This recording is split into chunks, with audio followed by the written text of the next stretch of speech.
It's been a wonderful evening. It's been such an exciting evening, such exciting conversations, and we're going to take this to the next level with this last panel discussion. Thank you, gentlemen. Again, I'm going to refer to you as a league of extraordinary gentlemen who've taken time out to be with us. I'm going to begin with a man who's been extraordinary for so long. When we look at things like Hollywood, who goes out from India and makes Hollywood movies and wins Oscars?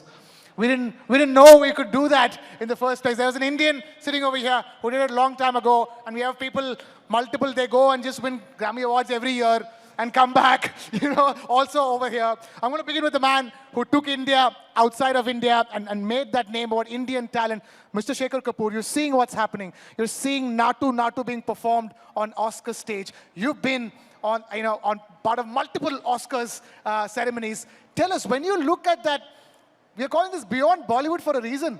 You're looking at films not made in the Hindi language in India, doing what they're doing. What does Shekhar Kapoor think when he looks at all of these things?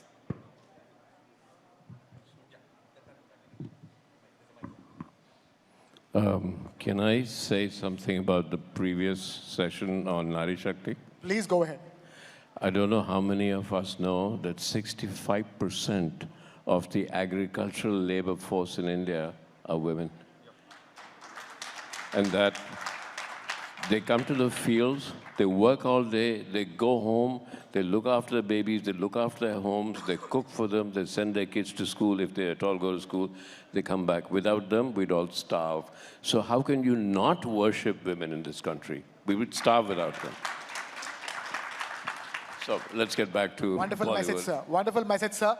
Absolutely. That's the reason why we spend so much time on Nari Shakti here at the inaugural of what India thinks today, a summit. For a reason we had that. We had such exemplary women on stage. So thank you for putting out that message.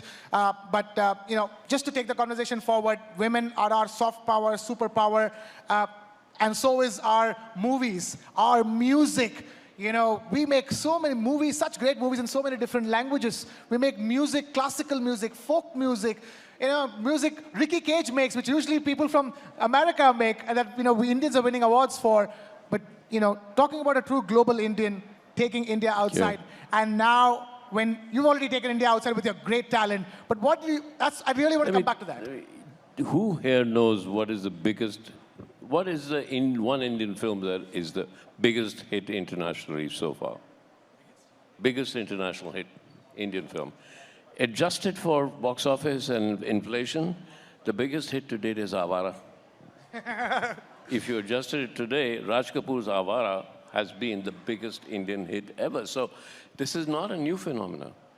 There was a time when I first went overseas that people from all over Eastern Europe, I went in to repair my watch in Los Angeles, and the guy sat there and looked at me and said, "You're from India?" I said, "Yes." He said, "Avara hoo." I went to Russia, and they especially said, "Oh, you're Kapoor, Raj Kapoor, Raj Kapoor." I was given a suite at the hotel, and I hadn't got the guts to say, "I'm not related to Raj Kapoor."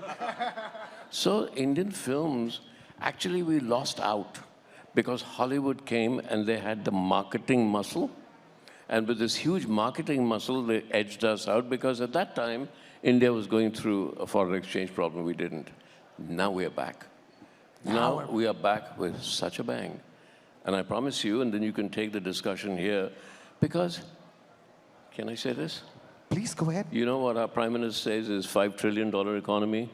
I promise you here, with the new technology of AI, we will deliver an extra $1 trillion with Indian content. And I've not picked out this figure. I work with technology all the time. AI is going to make, because there are more teenagers in India than anywhere else in the world. There are more young people. And the new filmmakers that will go out and conquer Hollywood, you know where they are right now? They're in the slums of Dharavi sitting, trying to learn animation. And they will go on with this new technology called Sora.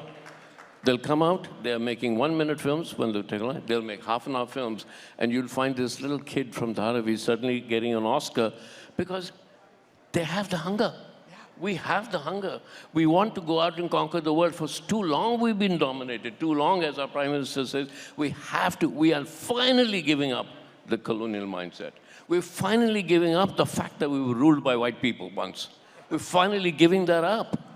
And these kids, I've seen them, they are going to conquer us. And new technology, AI, is going to give us an extra $1 trillion a year in our economy.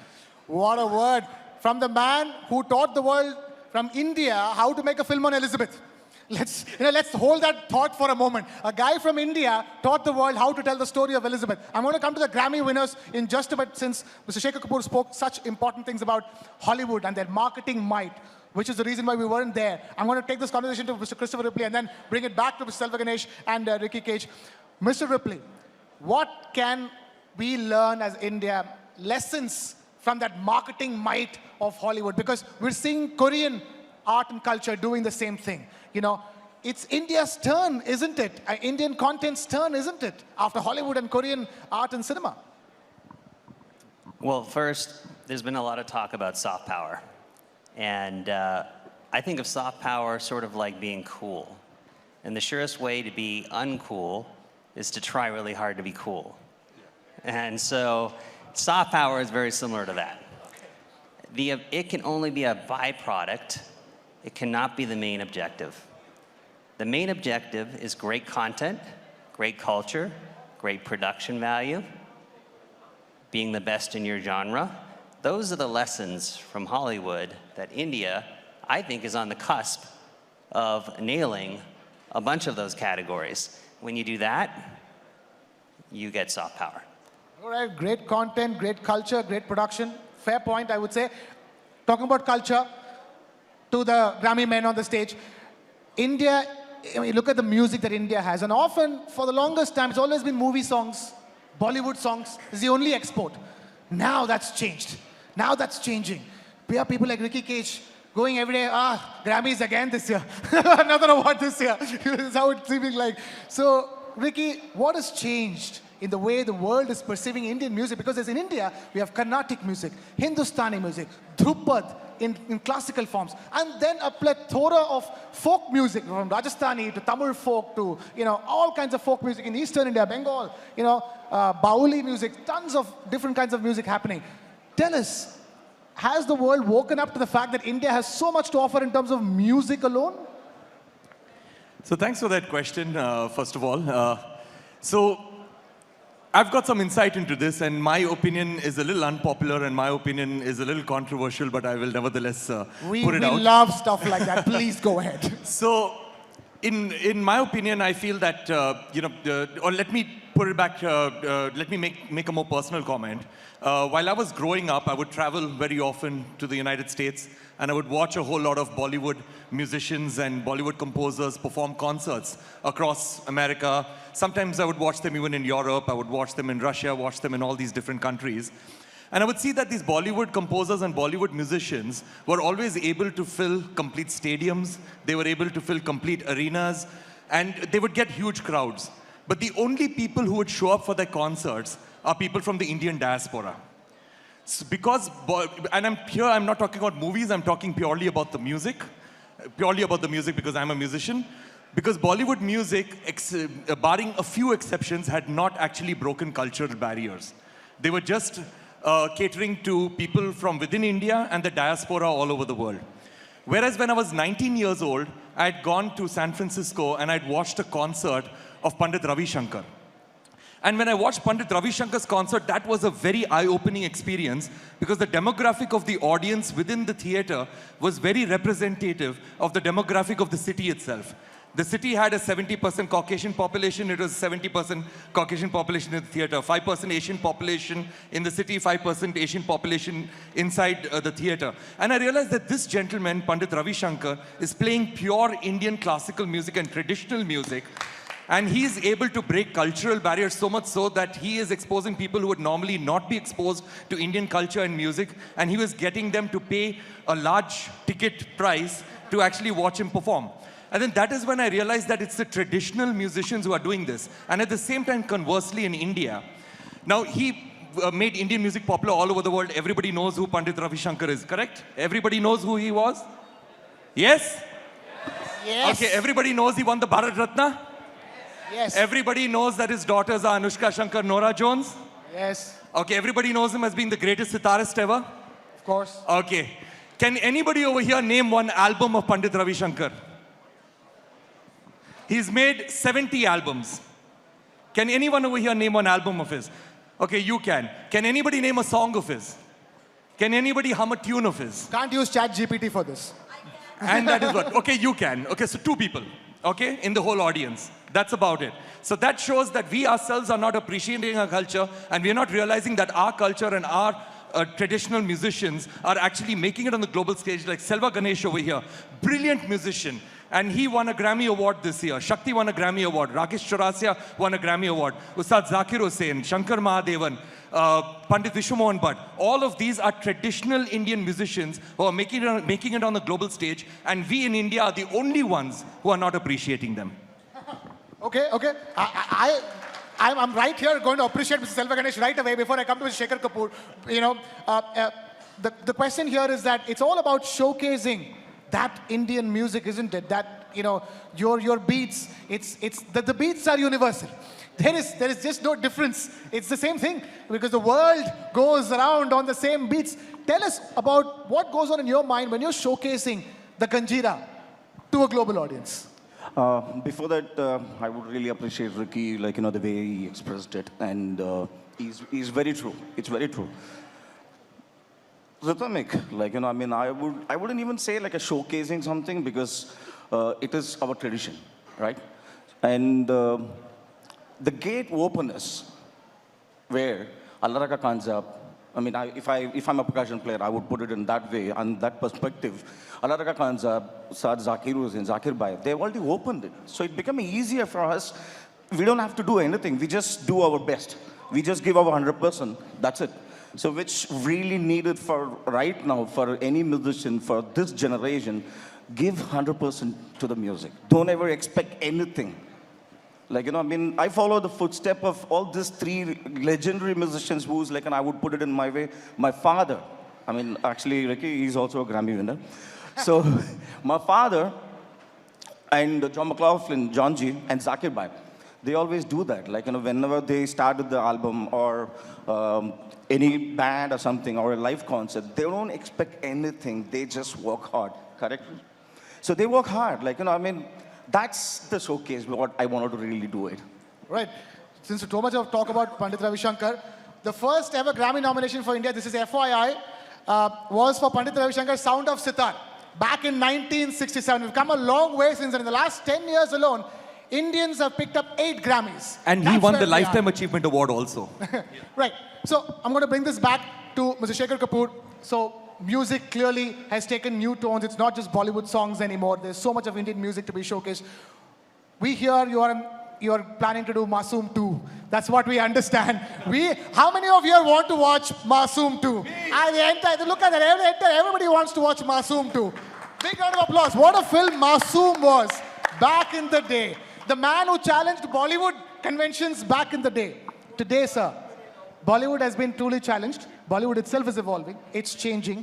Indian movies and the kind of Indian movies that get showcased to outside audiences, like he's talking about, if you're showcasing it in New York, it has to be representative of the city of New York. So when they watch it, when people from, Mr. Ripley's nation watch it, you know, they're watching different Indian cinema right now, isn't it? Okay. Just one thing. Do you know where flamenco comes from? The dance flamenco? From Rajasthan. Yeah. So Indian forms and Indian traditional music has traveled for centuries. And it only stopped in Spain because it couldn't cross the ocean, right? And that's why flamenco stayed there. What was your question? Question is that, like the way you challenged Bollywood conventions back with Masoom and Mr. India. You know, one of the things is something we need to take advantage of. The West has plateaued. The West has run out of stories. And one of your questions is, why are the Koreans doing so well? Because the East is a whole repository of stories. It's time for us to tell our stories. It's time for us to find the confidence to go out. And there's no greater repository of stories than India. I mean, there's one book that nobody's heard about called Mahabharata, right? Anybody heard about Mahabharata? No, okay. It has every story possible in the world inside that one tale of Mahabharata. So we have the stories, and the West has run out of stories. So it is time for us to go out and conquer the world with our stories. And I say conquer the world, there's a very big reason. When I was a kid, I was in university, what did I want to do? I wanted to wear jeans because they sold me jeans. I wanted to go to Harvard because they sold me Harvard. I wanted to speak American accent because they sold me the American accent. That day's gone. Those days are gone. We no longer are dominated, created by the West that had this incredible marketing machine, but they don't have any more stories. We're the ones. Now we have to go out and be very forceful. It's not just going to happen. And what is on our side is, number one, India. It's a young people's game, right? India has the largest number of teenagers anywhere in the world. Technology is a young person's game. AI is coming in, changing the world. We need to be confident. And the world has already said, Korea has shown us. There was a time when I saw that there were two Korean stories. There was Squid Games, that was the biggest hit on Netflix, and there was this other American film about Chinese in America. I forget the name. Something about bangles or kada. Yeah. But the interesting thing about it is there was not a single white American in that film. There was only white man, one white man, and guess what that white man was doing? Yes, boss. And I thought, hang on, that's what Indians used to do in English films. Yes, boss. Life is changing. The world is changing. We have the stories, but everyone in the room here, and TV9, thank you for saying this, and thank you for putting us up here to actually come up and encourage Indian filmmakers to say, it's not just India. You have the world, you have the capacity, and technology is helping you. Everything is helping you. Do you know, when I was offered Elizabeth, I said no 3 times. And then I sat down and I said, I'm Indian. I've been asked to make a film about Elizabeth, and she conquered us. Colonization started with her, and I was a colonized person, and then I picked Kate Blanchett, her first film, Kate Blanchett, I found her, and she said, oh, I'm Australian. I was colonized. So we were a lot of colonial people that sat down and said, how do we teach the British a lesson about their own culture and make a film about their own queen? You did. You taught them a lesson on telling their own story. Yeah. And then I sat down and said, who am I? Because art comes through you. Right? Art cannot come from somewhere exterior. So I said, okay, I'm not British, I'm not American, I'm Asian.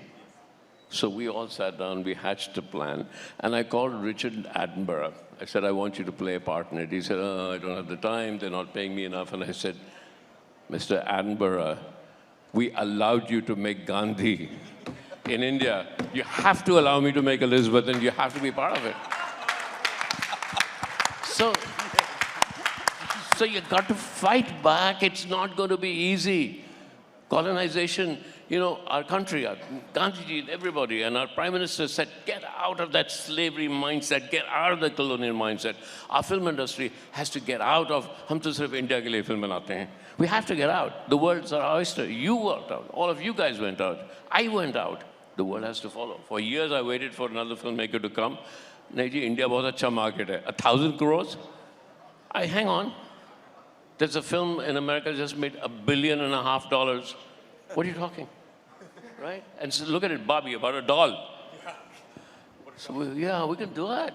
I'm saying this because you've given me this platform to tell people, get out there. Just get out there. Be the first people to go out and colonize the world with your stories. We were colonized by their stories. Now let's go colonize with our stories. Yes? So let's go. Recolonize with our stories. What a message. Ricky, I'm going to come to Mr. Ripley, the talented Mr. Ripley, to talk about technology and the part that it could play. You're laughing so much because that's what you're doing with the kind of awards you're winning. You know, like, you know, when an A.R. Rahman wins a Grammy, it's again for a movie made by somebody who's technically Scottish, and he's trying to do an Indian Bollywood kind of a music for that. And the kind of music for which you won Grammy Award is usually not the Indian Asian types, right? The category in which you won. So in that sense, you're also teaching the world a lesson that Indians can now do this, that what they've been doing all this while. I would look at it from that perspective, actually. Oh, come on, you were just clapping along for what he was talking about. No, I wouldn't look at it from that. I wouldn't look at it from that perspective. But at the end of the day, that we are talking about the Grammys a lot over here. But the thing is that the Grammys is the only international award for music that exists today, and that is a little bit of a problem right there because it's an American award, and so basically, why did we, as an international community, give the onus on awarding an international award to an American organization? So that is where the problem lies, so what we should be doing is that the Global South, we've got musical forms that actually predate the West. Like, for example, it's always considered that Western music is the paradigm, and all other forms of music, that is Indian, Celtic, Native American, first generation, Irish, not even that, that's also Western, but Japanese and Korean and African music is considered to be ethnic and exotic music and fringe music, So that paradigm needs to change because when you think about Western classical music, when you think about classical music, everybody first think about Western classical music. And Indian classical music is exotic. When you think about devotional music, it's always gospel music first when it is the West. And then all other devotional forms of music is again exotic music. So that paradigm needs to change because our music actually predates the Western forms of music. So I guess what needs to happen is that we need to figure out a way to award the world, Absolutely, we need to own up to that. And set our own narrative. We need to own up to that, as Mr. Kapoor is also talking about. Mr. Ripley, so then Mr. Kapoor also talked about artificial intelligence. I'm going to take off from that, actually. Technology is important. In fact, you are, in the thick of things, bringing a very important piece of technology like direct-to-mobile to India. That changes the way Indians consume their own content. That's what Ricky is talking about. How many people know which album that Mr. Pandit Ravi Shankar was nominated for? So talk to us about how technologies like direct-to-mobile can reshape the way people consume content. Indians consume their own Indian content, and obviously the way Indian content is consumed across the world. Well, yeah, technology is going to have a massive impact. AI was already mentioned. Streaming globalized content in a big, big way. AI is going to be having a huge impact. Just an example from my company, we operate here in India with the Tennis Channel. We have the Women's Tour Association there, so if you like the WTA, please tune into Tennis Channel. And we operate in many other countries around the world. We are now taking our programming, and with AI, we are versioning it for each one of those countries at a touch of a button. Okay, that's pretty profound. You don't have to create content for each language in each country. So that's pretty significant, and that's sports-related content. Okay, I'm not talking about entertainment content, but I know all the major studios in the US are looking at versioning this way, right? Netflix does a pretty good job of dubbing, but this is going to be something entirely different. You're going to see people talking in your perfect local dialect with your mouths moving exactly as it is. It's going to be quite profound. And that's just the beginning of what AI is doing. I do think technology will benefit incumbents at first. Well-financed incumbents. And I think India, quite frankly, is an incumbent right now. You look at Hollywood, Korea, India, I do think it will benefit India in a big way. And eventually, it will also democratize content creation. At first, it will benefit the bigger, more sophisticated players, but as the technology moves down to the masses, it will democratize content creation. That's been the trend that we've seen. And just to touch on, you mentioned direct-to-mobile broadcast. That is a new technology. I'm sure not a lot of people know what it is yet. It hasn't rolled out yet. Tell us all about it. It is, think free dish for mobile phones. Doesn't require any data plan, doesn't require any subscriptions. Allows for targeting and interactivity. So it democratizes content distribution to the phone. And it will inevitably spawn new content types, open up new avenues to content creators.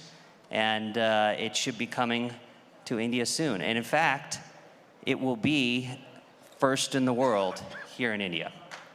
Wow. So Mr. Kapoor, you wanted to say something. I Please was go going to take up on AI because Go ahead, sir. I was sitting with somebody in the Singapore fintech and they say, well, what about everybody's jobs? Everybody's jobs will change. And I looked behind me and there was a cleaning lady who was cleaning, and obviously she was older and she had arthritis in her legs and she was in pain. She wanted us to leave the restaurant so she could get on with the job.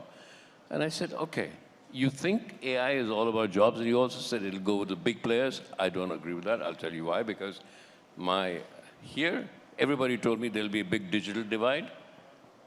Soon a beggar will come with a Paytm machine to you or whatever and say, hey, just have that. It was like that. The digital divide, there was no digital divide. India caught on like that. Everybody's on it. So AI will do the same thing. But let's look at that lady.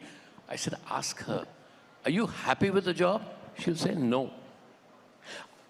Do you want change? She'll say, yes. I said, that's 97% of the population of the world. You 3% are sitting on the top and saying, we don't want change because you're sitting on the top.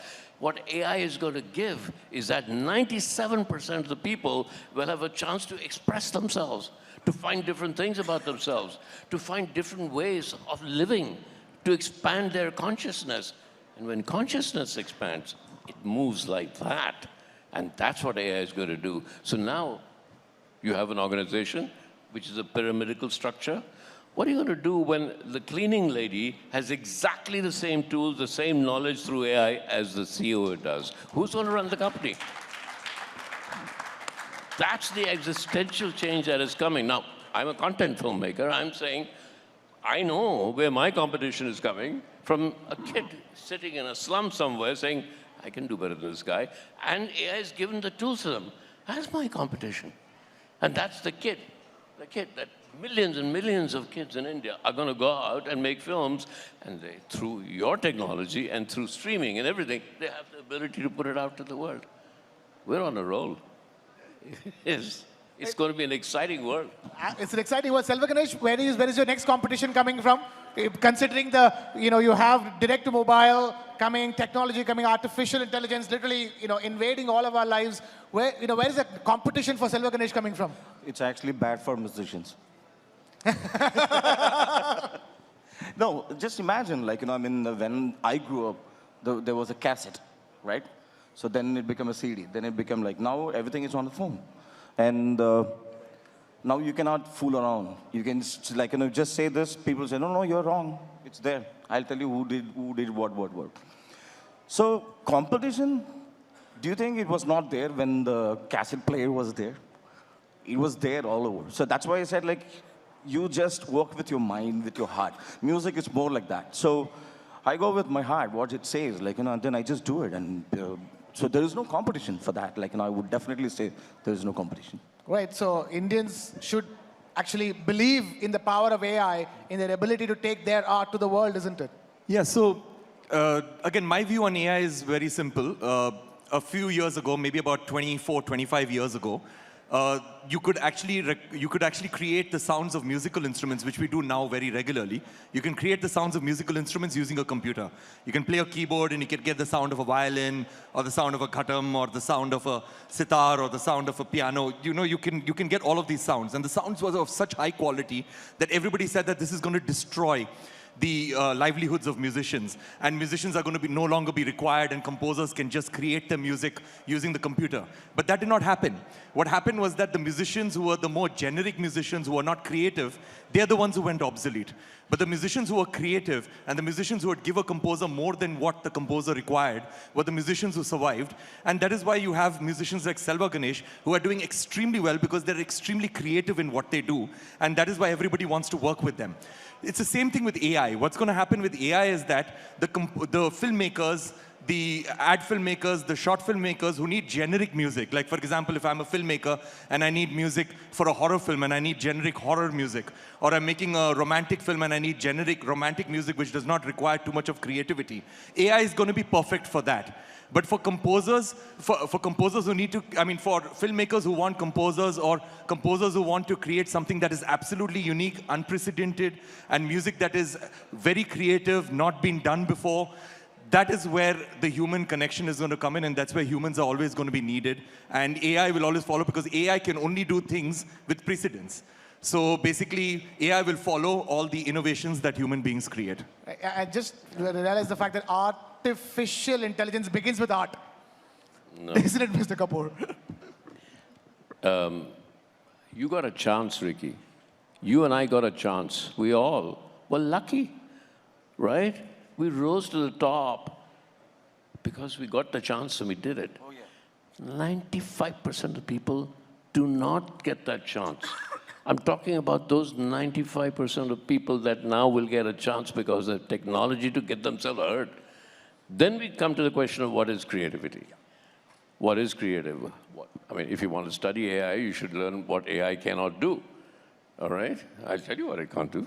You know, when I was a kid, well, lived in Delhi, we used to go up to Mussoorie, Simla, right? All of us went there, and I used to run down. I was 14 years old, 13, 14. I used to run down the hill. As I was running down the hill, I had to already know if it's a river, because the momentum will make sure that I need to know which are the next boulders to step on. I can't make up my mind that. So step on one boulder, I already see, there. Now, AI could give me which boulder, but then I wouldn't do it. Why did I do it? I did it because there was this fundamental fear that I might fall. There was this fundamental fear that I might die. So, fear is a great driver of creativity. Fear is a great driver of human action. You're afraid. So AI can't be afraid, right? AI can't love, because if AI knew how to love, then you'd go, she loves me, she loves me, she loves me, she loves me, she loves me, she loves me. Where did that go? She loves me not, she loves me not. It's that she loves me not which creates the mystery in love. And that AI cannot do. No fear, no love. It can give you the biggest love story in the world. Hey, I asked ChatGPT to give me a story on Masoom, the next generation. One day I'll tell you what the story is. It had a moral idea to it. Wasn't the story I'm making. But it's really good. But it's just read everything that's ever written and immediately 10 seconds gave me. But it can't love, it can't fear, it can't feel faith. That human quality is what gives you creativity. There. But then, hang on, 95% of people don't get the chance. How long? I mean, I could have not been offered Masoom. I would have been struggling still to make a film. Somebody said, will you make it? And Shabana said yes, and Gulzar said, they could have said no. If they said no, I wouldn't be sitting here. That's the point. AI, what that AI will do is they don't have to go to Shabana. AI will create a Shabana for them. AI will create somebody for them, right? You know which is the biggest brand in the world is made by Disney, Donald Duck. 100 years it's been going on. Now AI will make a human that will be going on for 100 years. Who owns that? A kid in Dharavi? Who owns the copyright for that? It's huge. It's an existential change. And I'm loving it. So, you can see with the way. Right, I see Mr. Ripley nodding along. Obviously, the marketing might of Disney is another example of how Hollywood was able to push that brand across the India. But, we can continue this conversation for the next 1 hour, I think. And I didn't realize the fact that the conversation on art and music and entertainment is going to be ending up as a conversation about artificial intelligence, which will take an entire day, I think. But it's been fascinating talking to you, gentlemen. Huge round of applause for Mr. Shekhar Kapoor, Ricky Cage, Christopher Ripley, and V. Selva Ganesh. We need to wrap this session up, unfortunately, because we have indeed run out of time. Thank you so much to all of you for listening.